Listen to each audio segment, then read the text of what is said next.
Welcome to my channel. This channel is all about information tips and tutorial. If you like this kind of video, please do subscribe. I-download nyo lang yung SSS mobile sa Play Store.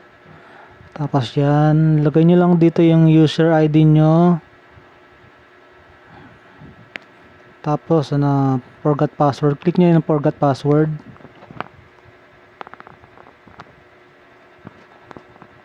Diyan, tapos lalagay nyo rito yung SSS number nyo.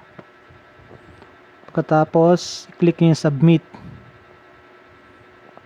Ito na yung lalabasan. Click nyo rin rito ang OK.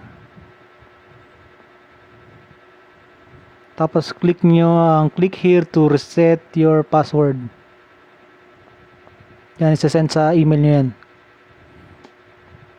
Yan, dyan nyo lalagay yung bago nyong password.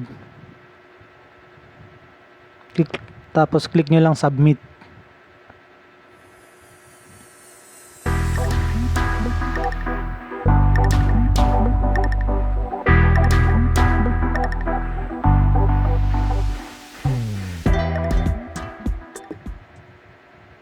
Tapos ito yung kalalabasan nya. Okay, click nyo lang okay yan. Pagkatapos nun, click okay. Yan, okay lang. Click nyo lang yung okay. Tapos click nyo set up security questions. May dalawa na sila ang security questions ngayon. Yan, gawa kayo dyan. Dalawa yung security questions na pipili lang kayo kung ano yung gusto nyong security questions dyan. Tapos yan, ilalagay nyo yung bago nyong password dyan. Tapos click nyo I'm not a robot, then confirm.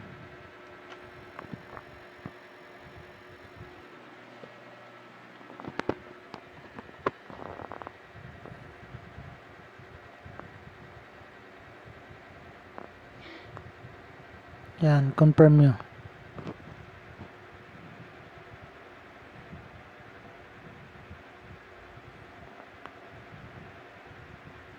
Ganun lang ka-simple. Thank you, bye-bye. Thank you for watching. Don't forget to subscribe.